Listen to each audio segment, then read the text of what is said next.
Craig with Authentic Battle Damage, and today we're going to talk about improving our tic-tac-toe game by refactoring it further. In our last episode, we created an array of boards, and then we initialized that with an empty space, and then we replaced all the places where we use our boards. So this is where we print out our board. So we have all our boards here. And then we also are checking for input here.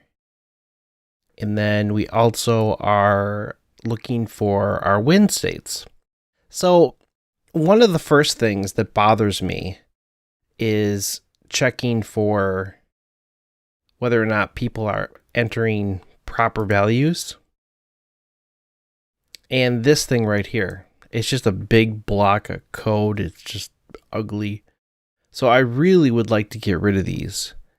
And one way that we can do this is by using dictionaries. So dictionaries are like arrays, but rather than accessing them using numbers, you can actually put in what's called a key. And that key can be a string. It really can be anything you want. So you could have, key. So let's go ahead and do that. So we're going to replace our boards .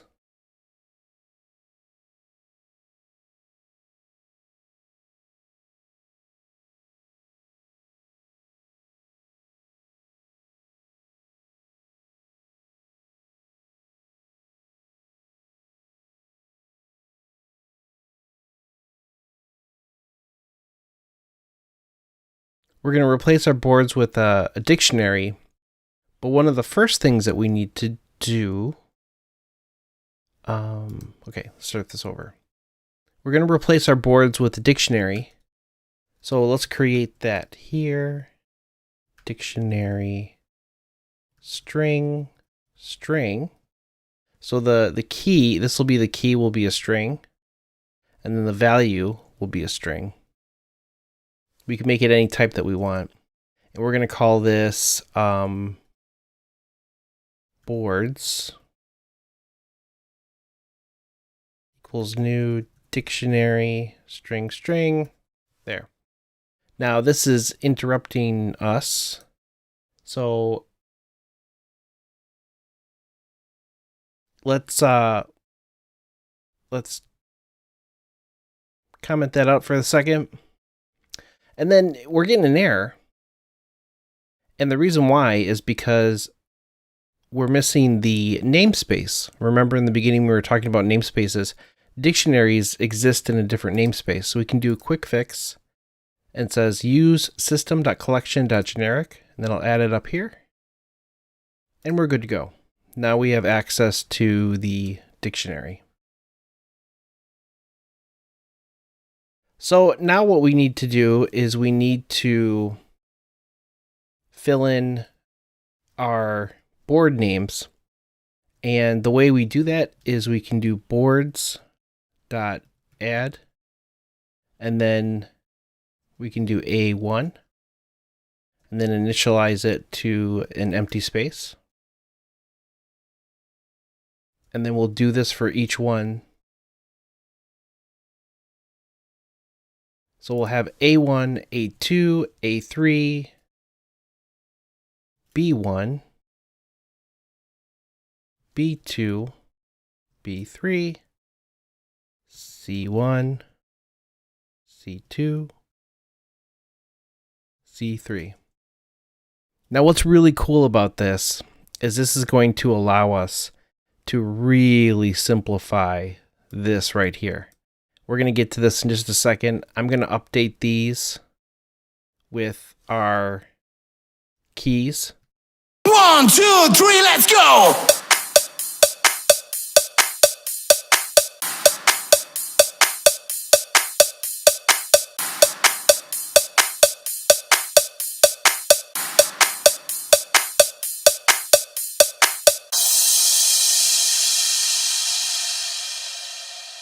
Okay, so those are updated. Let's go to the next one. So here we're checking to see if the string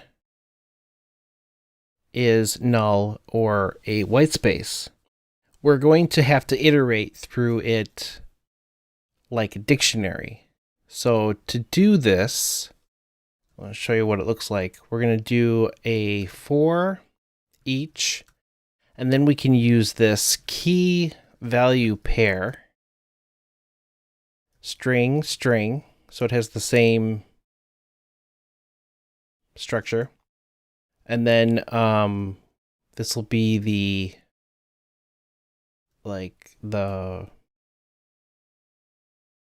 are we gonna call it? Item in boards. And then we can then do a check in here.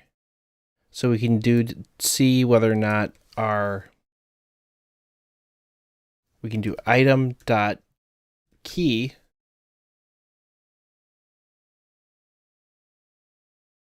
We'll move this up here. Now, I'm purposely not doing this the most efficient ways. I mean, there's better ways that we could do this, but I want to show you, like, this is one way that we can for each over a dictionary. There's other ways that we could do it as well. Like, for example, we could go for each, and we could use var instead, which is would automatically set it to its proper type. Item in boards dot keys, or better yet, this would be a string. So we could do string in board dot keys, and then put the item in there. So this would look like, whoops, this, because we're only getting the keys out, so we could just iterate over the keys. So this is, I mean, this to me looks better than this. So we'll go ahead and use this for now. All right. Now this is where I get really excited. Because look at all this code that we're writing to, like, check out, okay, the first character is A. The next character is 1. Next character, you know, it might be a 2. So we're really going to be able to simplify how we do this, to check whether or not we've got proper input, and then where to put it. So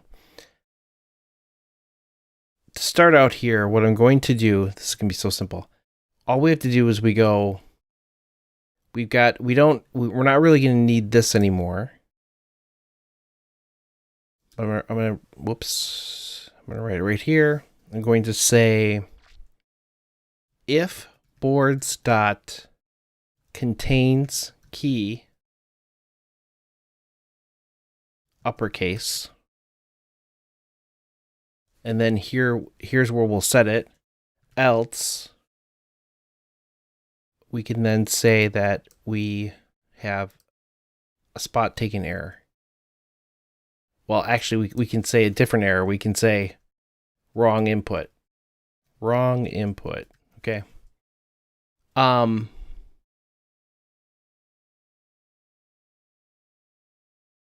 Yeah, you entered an invalid input. So we'll use this for now. Equals true. It's not named properly. And then here, we can then update the board as long as the spot isn't taken. So if boards and uppercase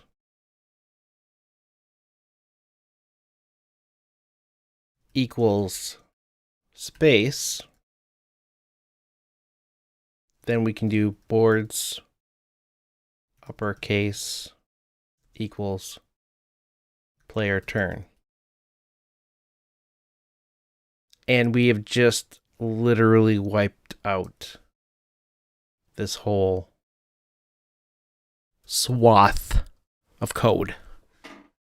How wonderful is that? Oh, feels so good. Now, I'm going to go through the laborious process of updating all these because we're not going to refactor this right away. So I will go ahead and do that.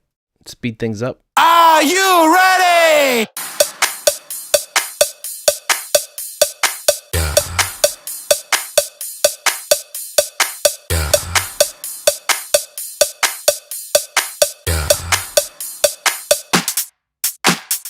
Yeah.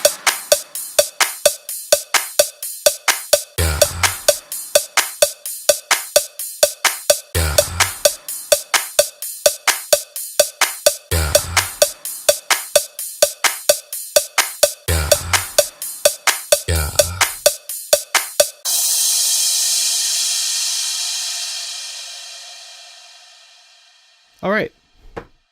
Now I think we're in a spot where we can actually test it and see if we have any errors.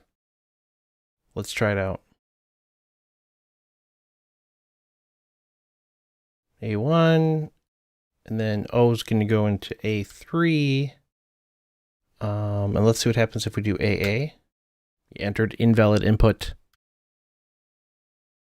Okay, B2. This is great. I love it. Now, this was a really cool improvement that we made for, figuring out if it was a draw. Yeah, I'm just wondering if there's something cool we can do here. Well, anyway, so this is dictionaries.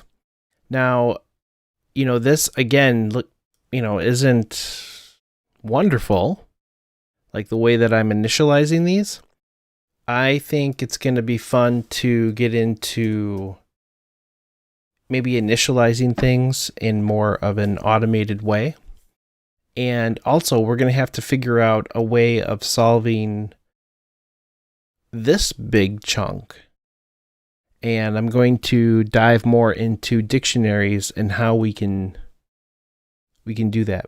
And we'll do that in the next episode.